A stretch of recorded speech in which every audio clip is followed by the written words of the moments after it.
A well-regulated militia being necessary to the security of a free state, the right of the people to keep and bear arms shall not be infringed.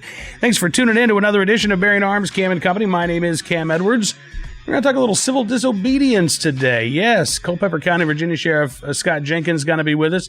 He has vowed not to enforce any unconstitutional orders from Governor Ralph Northam when it comes to the coronavirus. And coming up in just a matter of moments, we'll talk with Rob Pincus, firearms instructor from ICE Training, who was actually on the range this past weekend in a state where ranges have been ordered closed. How about that? But do want to let you know real quick, the Supreme Court had its conference on Friday, considered 10 Second Amendment-related cases. We got the orders from that conference today. None of the 10 cases that the court is considering were accepted by the court. None of them were rejected by the court either. So the Second Amendment cases at the Supreme Court remain in a holding pattern. There is another conference this Thursday, and it could be that we'll see orders released perhaps next week. Why is it taking so long for the court to take a case when we know that there are 4 justices that have said we need to take one? We don't really know, but I think an educated guess is that because there are 10 cases, it does take some time for the court to think about, okay, well, what case do we want to take, or cases do we want to take? And so there's likely a lot of discussion, and there are a lot of cases, again, that are coming up at these conferences. So it is not unusual for a case to be relisted again and again and again before it is either accepted or rejected. I still believe that one of these 10 cases, perhaps more than one of these 10 cases, will be ultimately granted cert by the Supreme Court, but it did not happen today. All right, let's turn our attention now to something that happened over the weekend. Rob Pincus, in a state where the governor has ordered ranges to remain closed, and yet he and staff and, yes, some gun owners were on hand to get some gun training. Take a look and a listen. Rob, how are you, sir? Thanks for coming to the program today. Doing great, man. I hope you and the family are well also. We are doing about as well as can be expected. I appreciate that. And you took a little road trip this past weekend. Yes, I did. First road trip, first group class since late February. I think it's the longest I've gone without teaching since about 2003, 2 months. That is amazing. And so where was this class held, Rob? The class was held at Pioneer Shooting Center. I've got their logo up over my shoulder, which is in a little community called Mount Vernon, which is just north of New York City. It's a couple miles north of Manhattan. I actually stayed in Manhattan. And obviously there was a very specific reason we decided to go to New York. And why was that, Rob? I've been preaching that I think it's time for Americans, responsible gun owners, small business owners, everybody to find the way to move forward for about 6-8 weeks now. You know, we didn't know when I canceled my tour, for example, the reason I haven't been teaching is because in early March, I got back from Europe. My last class I had taught was actually in Switzerland. In late February, we had to deny access to the class to some students from Northern Italy because we were just figuring out how bad things really were around Milan. We had some students from Geneva who started wearing masks at that point already because there were already some confirmed cases in Geneva. Europe obviously was ahead of us on this. They canceled the European version of SHOT Show that week. I came back to the U.S. in early March, and I had to make a really tough decision to cancel my training tour this spring. And it wasn't that I was like all of a sudden worried that I was going to die. What it really came down to was a business decision. I mean, we would have over 1,000 students. I got 12 other instructors. We have 50 or 60 venues. We've got 10 or 12 sponsors, plus obviously Personal Defense Network, the business that runs behind the tour. I couldn't make commitments to anybody for anything, really, nor could they have made any real reasonable, the other instructors or students in the venues, they couldn't have made any reasonable commitments to me because we just didn't know what was happening in early March. Well, by the time you get to early May, we know a lot more. There are still obviously a lot of variables, but one of the things that we know is that we've got to move forward. We can't be paralyzed forever. Our businesses need it. Our way of life needs it. I've been saying that there's life, liberty, and the pursuit of happiness. And we have to remember the most important word in that sentence right now is and. It's not life, liberty, or the pursuit of happiness. And I feel like we're in this paralysis mode, in the lockdown mode, we're only thinking about sort of the merest version of life. You know, let's not get sick.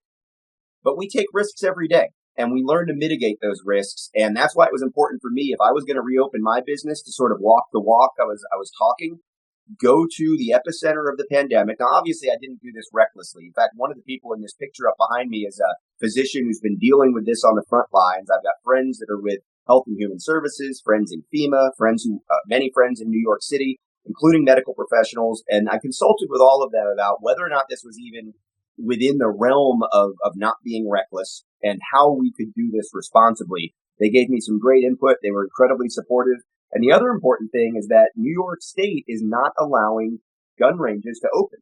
So this was an act of civil disobedience that I took part in on the place of Pioneer Shooting Center, because the owners, I think pretty bravely said, what, we're going to open despite Governor Cuomo's attempts to keep ranges closed and to deprive people of the opportunity to train and practice and exercise their Second Amendment rights. We're going to open. So we opened an indoor range very close to New York City, very much in the heart of this pandemic here in the U.S. And I want to get into some of the specifics, because you're right. This has got to be, this has been such a challenging business environment for, so many hundreds of millions of Americans at this point, but particularly within the firearms industry, because there's been this, kind of patchwork, a quilt of regulations and orders. Here in Virginia, Governor Ralph Northam decided that indoor ranges were indoor places of amusement, like museums and bowling alleys and escape rooms. And so he shut down indoor ranges. We had a range out of Lynchburg, Virginia, Safe Side Tactical, ended up suing the governor, got an injunction from a Lynchburg judge, but it applied only to Safe Side. So they were allowed to reopen. Other ranges were not.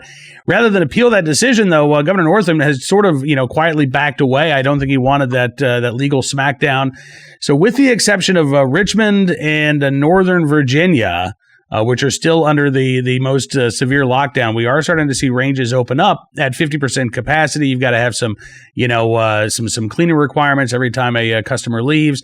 But ranges are starting to get back into business in Virginia. At least some are. But again, it begs the question, and I'm right there with you, Rob. I've got a wife who is, coming up now on her 4-year anniversary of lung cancer. She has got a compromised immune system. We are, one of those families that's at greater risk. And yet I too am right there with you. I think it's time we start looking at ways to reopen safely, reopen responsibly, and as individuals start living our lives responsibly. We talk about being responsible gun owners, but, to expand that out, there's no reason why responsible gun owners can't be among the most responsible Americans when it comes to dealing with and handling the coronavirus. So what were some of the things that you put in place and that the range put in place, as you engaged in this act of civil disobedience to do so responsibly? Yeah, and again, it's important is I didn't sit in a basement and come up with what I thought was the right idea, right? I talked to the people that, as far as I'm concerned, some of the people I talked to will, 5 years from now, be looked back on and be relied upon as the people who developed the best ideas around this, because they've been right in the heart of New York and they've been dealing with, they've lost friends, they've lost staff members, they've lost hundreds of patients. So in consulting with them, there's some obvious things. You mentioned like 50% reduction in capacity as far as what the government's saying. Now, one of the important things here was I'm not the kind of guy that wants to wait for the government, right? I've said for years, even as a trainer and as someone who advocates for responsible, we've talked about it on your shows, the idea that I don't think mandatory training is the way to go. I think it should be a responsibility issue that we in the community push forward. So the same thing here, the best practices for how to run a defensive firearms range in the times of Corona aren't going to be developed by the government. They're going to be developed by guys like me and other instructors working with medical professionals. So that's what we did. So reduced class size. First of all, you can see there's only about 6 people counting me in this picture. So we reduced the class size to about 50% of what it would normally be on that range. Normally we'd have 8 to 10 people on that range. We had 4 in one session, 5 in the other session. We ran 2 sessions. The other thing is we reduced the duration of time of the class. So we cut the classes. Normally I don't know when the last time I ran a half-day class was, but we ran sessions that were about half a day, 3.5 to 4.5 hours, counting the intro and the debrief. So there was, because duration and density both contribute to the coronavirus transmission. So we wanted to reduce the amount of time that students spent with each other or with me. We wanted to reduce the number of people in the room.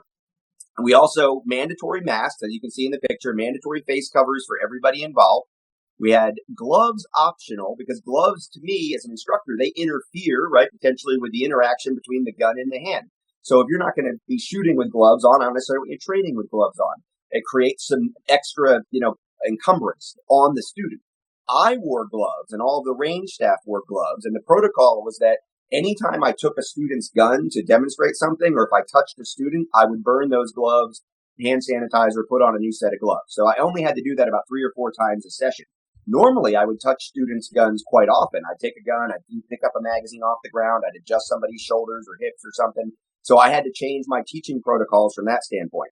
You have to remember, an indoor range also, one of the other things to consider is the amount of airflow that's going through there. So it's really, in some ways, it's the perfect environment. So we reduced the classroom time. Normally, I might talk for 20 or 30% of the time in a class in the classroom. We spent all the time on the range because we wanted that ventilation. We wanted that air movement. Each student had their own individual area for their gear and for their magazine loading and all of that. And every student, when they came from the shooting line to or from loading, I didn't care which, we had them hit the hand sanitizer. So they did a round of hand sanitizer either before they loaded or after they loaded. And we made sure that the students were aligned parallel with the track whenever possible, which means normally I would just have students gaggle up anywhere on a range when I'm lecturing, but we wanted to be really clear that I didn't want one student upwind as the vents pushing their, corona or their breath or their droplets or whatever onto other students. And then obviously we tried to maintain at least, 6, 8, 10 feet distance between each other. And I spent most of my time downwind from them because as the guy who's traveling around, as the guy who's dealing with multiple groups of students, theoretically, I'm the vector. So I had to make sure that I was, downwind from the ventilation as much as possible from them. We did take one outdoor break where we came out of the basement, out of the indoor range and out onto the street, took the masks off, got some fresh air. It was a beautiful weekend in New York as far as the weather goes. So we did do that. And I think those were the highlights. One thing that came up, you can see in this picture, I'm wearing a surgical mask. I actually had an N95 mask under that, but I had one of the vented ones. And for me, it was I've worn a lot of different face covers, a lot of different types of masks, respirators, all the different things. I've done videos on the differences and things like that. Again, all educated from the medical people. And I chose the vented one because I felt like it was going to let me breathe easier because I knew that during the day I would be having to project my voice to get through the mask, whatever I was wearing. And the one of the physicians that was there said, I understand what you're doing, but remember, because of that vent, you're probably only like 70 or 80% effective at containing your germs as you're throwing them out. So put a surgical mask over the vented N95. You'll still be able to breathe easier than a closed N95. You'll be able to project your voice, but you get that added redundancy of catching the droplets that are coming out through the vent. So those are some of the types of things why it was important for me to have the physicians there. And here's the cool thing. The range is now talking to the local government.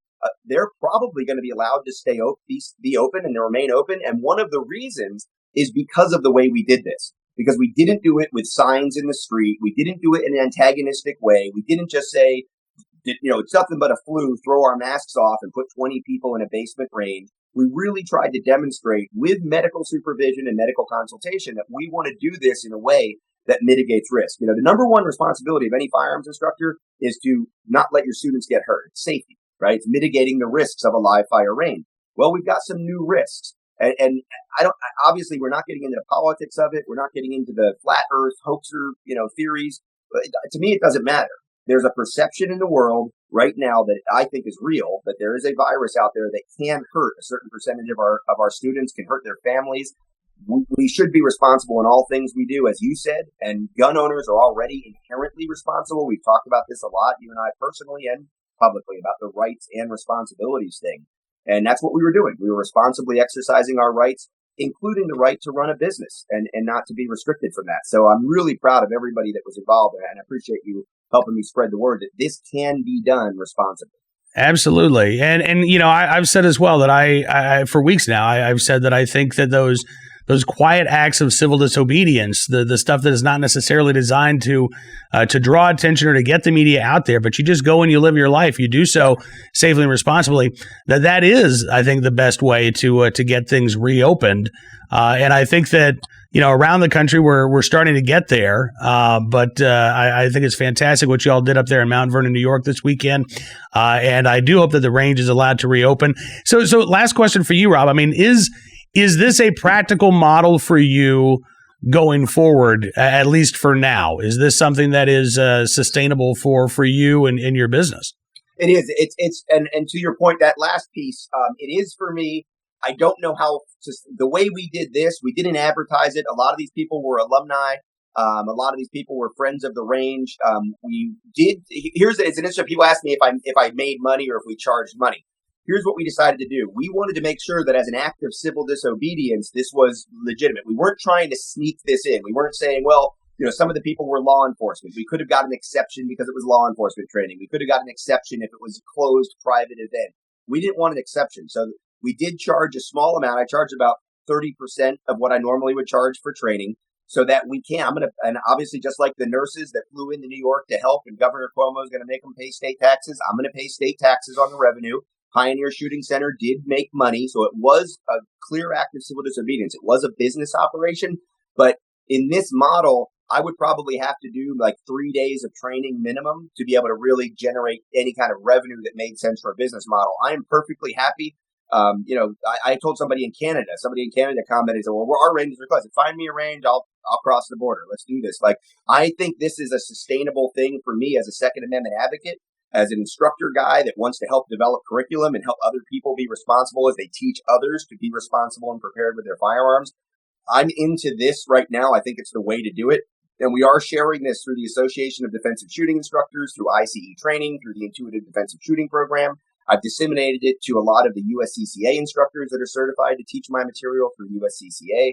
I think it's really important that instructors have these protocols so that they can go forward and say, this isn't just me guessing. It isn't just me hoping. This isn't even this. And again, this isn't just Rob Pincus's ideas. These are ideas that have been vetted by people who really know what they're talking about and have really been affected by and involved in the frontline fight against the coronavirus. Absolutely. Well, listen, man, I appreciate you spending some time with us. Do you know where your next trip is going to be? I don't. So I'm sort of standby to standby. I know that like Cape Gunworks up in Massachusetts is a range that I work with a lot. Bristlecone Shooting in Colorado, Reno Guns and Range out in Nevada. Those are all indoor ranges that have at one level or another, been open or been trying to open. So those are places that I would anticipate I'll probably end up doing some classes within the next couple of months. I'm going to be down here at my home range at Ancient City Shooting Range. I am going to put some courses back on the schedule. Of course, there'll be outdoor courses, which are going to be a lot easier to run and not require, not require much change at all. So I'll be running some courses down here in June and July. And, it'll probably be next year before I get back to a normal travel schedule. But I've got some classes on the ICEtraining.us website and intuitivedefensiveshooting.com. Fantastic. Rob Pincus, thank you so much, sir. It's always good talking with you. Hope we get a chance to do this again soon. Thank you, sir. Appreciate you sharing the news with everybody. All right. So Rob may not be coming to a range near you anytime soon, but maybe you can go to a range near Rob at some point over the next couple of months. Listen, we also had the opportunity today to speak with Culpeper County, Virginia Sheriff Scott Jenkins, who has made some headlines over his announcement that when it comes to the latest executive order from Governor Ralph Northam dealing with the coronavirus, he's not going to be going out to churches and making arrests. He's not going to be doing head counts at restaurants to ensure that outside seating areas are no more than 50% full. And I think, frankly, it's a fairly common sense position to take. But, there have been some critics from Sheriff Jenkins. He did join us today to talk about why he decided to make this decision and speak out about it as well. Sheriff, thanks so much, sir, for coming on the program. It's good talking with you again. Happy to be with you. Well, how are things going in Culpeper County right now with the coronavirus? You guys have everything mostly under control? Well, we've got huge support from our county officials, town officials, and, hospital medical staff all working together well with first responders. So that I can't compliment enough. Unfortunately, our segments of our population are being hit harder than other counties around us in the region. For example, our Hispanic population is being hit pretty hard with the disease. But overall, everyone is working well together, and I know we're going to be successful in what we're doing just because of the amount of teamwork we're seeing and good results. Absolutely. Now you made some headlines last week when you said that you would not be enforcing some of the orders from Governor Ralph Northam. What was this, Executive Order 62, or I think we're up to now. It might be more than that. But what was your objection to what you saw in Governor Northam's executive order? Well, let me back up and just be clear so it's not misunderstanding that Sure. often happens with so many in the public. They read one little quote and they assume a lot. Just to be clear, I've remained silent and never said a word, especially a negative word, since the beginning of the pandemic and state of emergency and things with the governor and so forth. I try very hard to stay in my lane and do what I can from my small part of what we're doing and assist others. The governor has a huge responsibility, just like the president, and how they respond to something that we've never seen. We've, in our careers a lifetime, never dealt with this kind of thing. So from the beginning, I've taken an approach that, it's not time for politics. Everyone needs to pull together as they have in most ways. But yes, it does come down to some partisan bickering when people are, crying for, their viewpoints to be heard louder. And I tried to stay out of that. But last week, there came a point where our health director was asking for assistance on enforcement of the regulations the governor had instituted as far as, however you want to term it. I heard one chief of police say, we're not the social distancing police. So, that was one way I heard it put. But in other words, some of the restrictions, most importantly, I point to the First Amendment, I right to, people to assemble for church and religious services, for example. That's, all part of the people gatherings of 10 people or more and so forth as far as the restrictions that are in place. And, to me, I don't need to be a constitutional scholar. And I've said this before. Months ago, people heard me many times on the issue of the Second Amendment, or the First. And I used an example then and I'll use it again now. To those who say, well, it's not a sheriff's place, he's in the executive branch, he's not legislative or judicial. Well, I would back up and reference the Loving case in Caroline County back decades ago. Clearly on its face, you had a unconstitutional law. I mean, we're talking 100 years after the Civil War, and we had a law in place that a sheriff chose to enforce because a black female chose to marry a white male. Now, the sheriff could have chosen to not take action knowing it was unconstitutional and not allow an arrest to be made. But he chose to follow that law in place at that time, and we had the Supreme Court ruling on it. So in this case, I compare it with the Second Amendment months ago when I spoke out and used that as an example. Yes, for those who cry and say that it's not a sheriff's place to make those decisions, well, if not me, then who is it? If we're the ones, the arm of the government that is going to enforce these laws, and we see on the face clearly, you do not have to be a constitutional scholar to have known that, we can remember a speech from Civil War era about all people created equal and so forth. We didn't need to be a judge or any other part of our government agency. A sheriff could have decided then, no, the officers are not going to arrest someone because they're of a different race and they chose to get married. But they did. And we have that to point to clearly right here in Virginia. And I use that as an example today. I don't need to be a constitutional scholar to understand that I'm not going to trample people's rights when it comes to the freedom of the expression of their religion, how they choose to, worship, whether it be in a building, parking lot, in their homes. There are many different methods, but to go down that road and think that I'm going to have my officers go out and step into those arenas and start to enforce these laws as you've seen happening around the country. Mm-hmm. It's not going to happen on my watch. I won't allow it. Now, I'll go ahead and throw out while I'm talking and then you can respond. I find it very interesting that as soon as I made that statement, so many people, the haters, are ready to jump and respond immediately and say, well, Scott's just grandstanding. He's trying to get attention. He's this, he's that. No, you never heard a word from me at all on this topic for months that this is going on. We focus on our area of responsibility and help whoever else we can. There came a point where I spoke about the subject in a board meeting with our county government a few weeks ago, where I expressed I have huge concerns over the spread of the virus and the safety of my staff, everyone in our community, our inmate population, and so forth, and having the proper protocols and proper protective gear and so forth.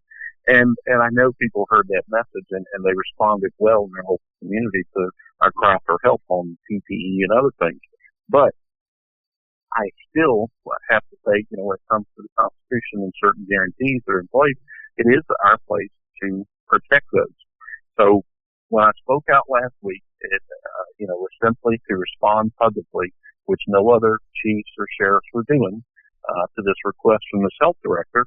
I simply thought, since I started getting questions, go ahead and make one simple public statement. And from that, there became this huge uproar from people. Oh my gosh, you want people to die, you want this, you want that. And these, talk about asinine, ridiculous statements. I mean, they didn't even really read or listen to what the statement was. I mean, what would you choose me to do when it comes to the Constitution? First question. But secondly, I'd point them to the state police and these other jurisdictions. Have any of them actually taken their time to ask these other leaders what they're doing? Yeah. Most are doing the same thing as me. They're just not taking a stance and saying it publicly. I'll have you know for a fact that someone should just randomly check, call some of these other agencies and see what happens. They get directed over to the health director's office. They don't get a law enforcement response. But no, Scott Jenkins chose to make a statement publicly and say what others are thinking and not wanting to say, and for that, as usual, get attacked. But I'm happy to be that guy if that's what has to happen, for the others to step up and make the same statement. They know how ridiculous it is to think that we're going to send police out. I mean, my God, on a given day, on a good day, we're prepared, hopefully well enough to take the regular volume of calls we got for real criminal complaints and other things, much less to go and be the arm of the health department of the social distancing police. It's, we have regulations and hopefully people will follow them, but the threat of a police officer arresting or taking action, to me, is that's a problem. Well, absolutely. And what's so sad about the, I think, completely predictable media reaction to this is that it ignores, as you say, what was actually happening on the ground in jurisdictions across the country. Departments big and small are having these same types of conversations. In fact, I think it was the New York Police Officers Union came out last week and said, listen, we don't want to be the social distancing police. This is not putting us in a position where we want to start making arrests for people who aren't wearing masks. That's not what we want to do. And the city needs to, get on the stick and find another way to go about doing this. Governor Mike DeWine in Ohio actually rescinded the state's mask order. He had come out and said, you're going to be required to wear a mask. And he came out a few days later and said, that was a little over the top. It's really hard to enforce. How are you going to do this? You're just going to get people's backs up. It's these are situations and these are issues that every law enforcement agency is having to deal with because, as you say, you do want the population there in Culpeper County to be as healthy as possible. You want to mitigate the spread of the coronavirus, but there are constitutional rights that don't disappear, even in the state of emergency. And I mean, look, put the Constitution aside for a second, because clearly, there are lots of politicians that do that. Just from a practical standpoint, I think we live in a nation where disobedience is sort of in our cultural DNA, and you tell Americans you must do something. There's going to be a certain percentage of Americans who say, well, I'm not going to now. If you can treat them like adults, if you can, talk rationally with folks about, hey, listen, here are the things that we should be doing, the steps that we should be taking to keep our friends and our family and our neighbors safe and protected. I think that goes down a lot easier than saying we're going to arrest you if there are 12 people in your church this Sunday. Yeah, I agree. It's the practical standpoint as well. Exactly. And look at our country, the capitalist system we have and people and their businesses being shut down. I go back to, people who truly know me. I don't care what label you put, Republican, Democrat, what have you. I lean clearly more like a libertarian, but, let's put all that other aside and look at it for what it is. Should a governor or anyone for that matter be shutting down businesses' right to be open and letting the public choose whether they visit those establishments? Probably not. I would agree. We never should have. But I'm not going to attack the governor or anyone else for that matter the way so many are doing. You've got people in the Republican Party and others that are quick to bash the governor. He's Democrat. Lord knows I have my difference on the Second Amendment and, well, a lot of other things, abortion and other things. But the fact is, the man, Governor Northam, say what you like about all the other things. The fact is, he was met with a very, the most unusual circumstance to try to listen to the best advice available, just like our president did as well. And he made decisions like other governors did. Now, as it's gone on, I understand the needs, the damage to the economy, and all those factors. But again, back to just staying in my lane, I look at it as, if I were in his shoes or the president, I think they both done well trying in the early days to look at what the experts say to flatten the curve and save lives. They did that. Now as it's progressed and gone longer, I understand there's becoming this heated debate and that's for them to deal with. But and that's the part I can't get people to understand. That's not my area. God bless them. They can, argue over the other issues, but that doesn't relate to me in law enforcement. I'm responsible for what these guys do as far as going out and whether or not they're going to trample someone's actual rights to, whether it's their free movement or religion and other things that as far as their actions in society. And that's not the place for law enforcement to step in and take those actions. These regulations and rules that are implemented by the health department and the governor, wanting them enforced. Again, I'd go back and say, well, call up the state police or any other agency and see what response you're getting. I find it's really sad to see. I've got, like every county, I've got my hater group that jumps on the bandwagon right away. But unfortunately, they've got people who've known me, most of my career, my life, that know who I am.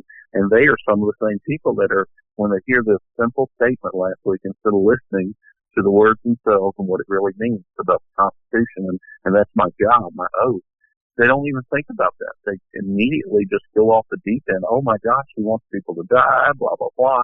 It's just ridiculous. But that's the environment we're in right now. People are so emotional about this issue that they throw all reason out the window and just let that drive their thinking, their actions, their words. And we really need to take a step back and, as a community and as a society, look at things for what they are, try to follow best practices. And obviously the information, it's been evolving. We've been learning more from the beginning, and I'm sure we're going to learn more as time goes on. But, America will get through this like they have many other things. And how we go through it is what's important, and how we work together and not let it separate us and break our communities apart.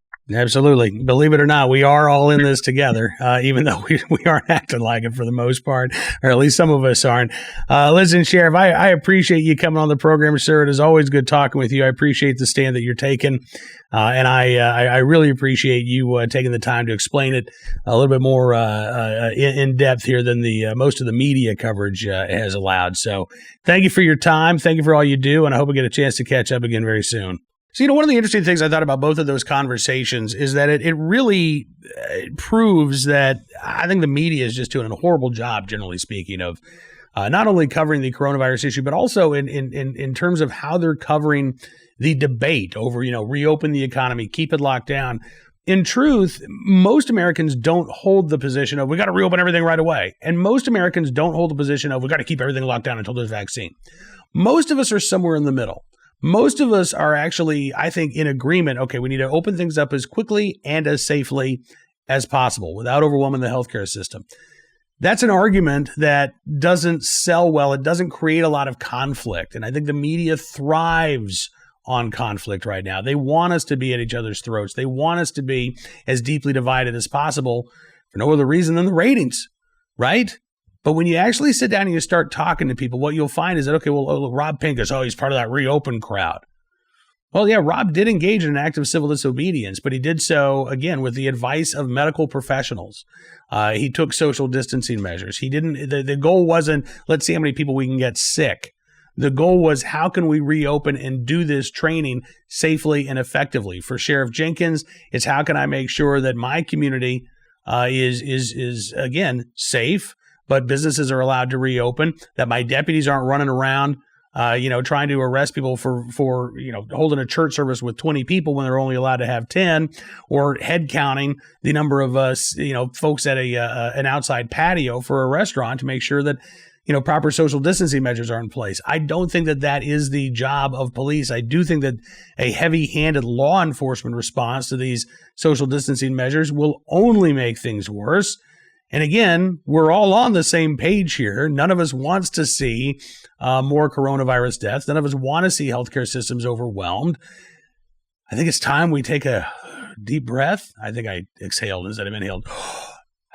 take a deep breath. There you go. And actually start talking to one another as opposed to pointing fingers and simply yelling at each other. All right, let's get to today's hero of the day, our good deed of the day, as well as our recidivist report. We will start there. Actually, not quite a recidivist report, but because this is, I think, a first-time offense, but it's a doozy of a first-time offense. In Utah, a petition to recall a judge after a light sentence has now received more than 10,000 signatures in just a matter of days.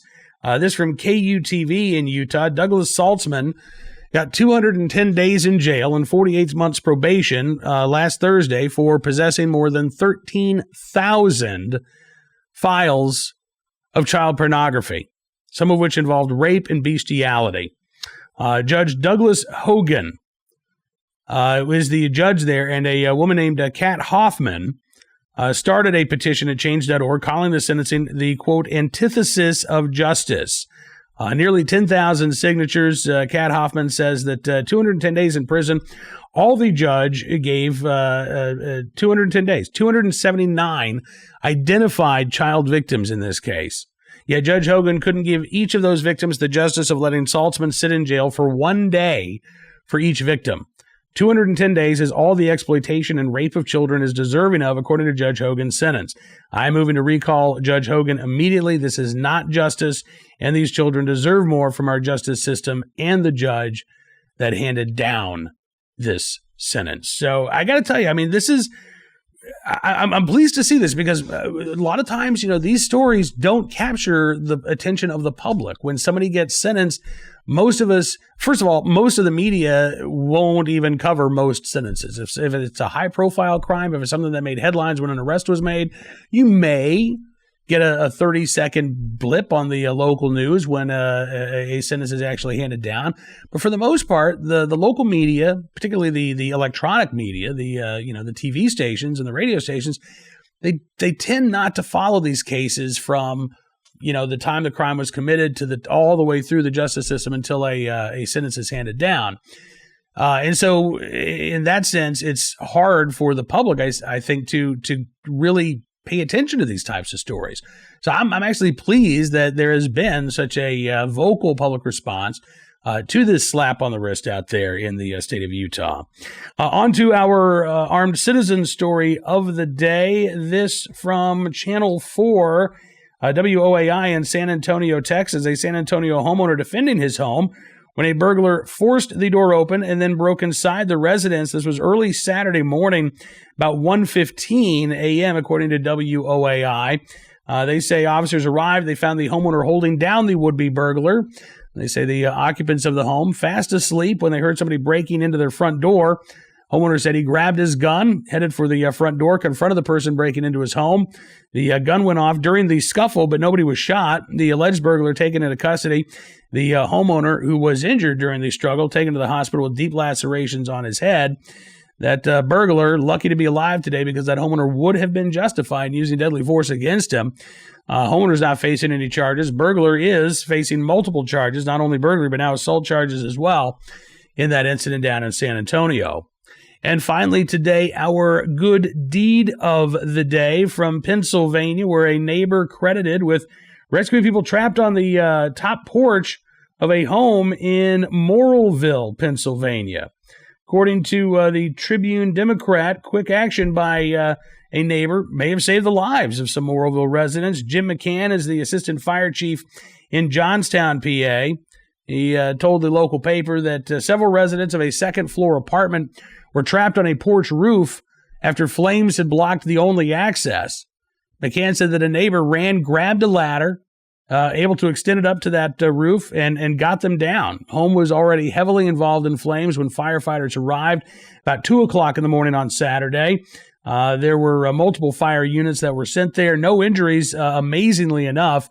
Cause of the fire is still under investigation. We don't know the name of that Good Samaritan who came to the aid of his neighbors. We just know that that gentleman was in the right place at the right time and willing and able to do the right thing, and we thank him for that very good deed.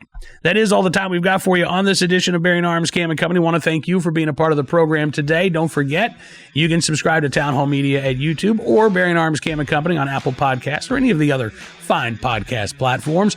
You can also become a VIP member of Bearing Arms and help support the Second Amendment journalism we're doing each and every day. You can either subscribe at bearingarms.com or you can become a VIP Gold member. You get access to exclusive analysis, commentary, live chats, and more throughout the entire Town Hall Media family of properties like Red State, Town Hall, Hot Air, Twitchy, PJ Media, and of course, bearingarms.com. Thank you again for being a part of the program today. Enjoy the rest of your Monday. Until we talk again, be safe, be well, be free, and we'll see you tomorrow with another edition of Bearing Arms Cam & Company.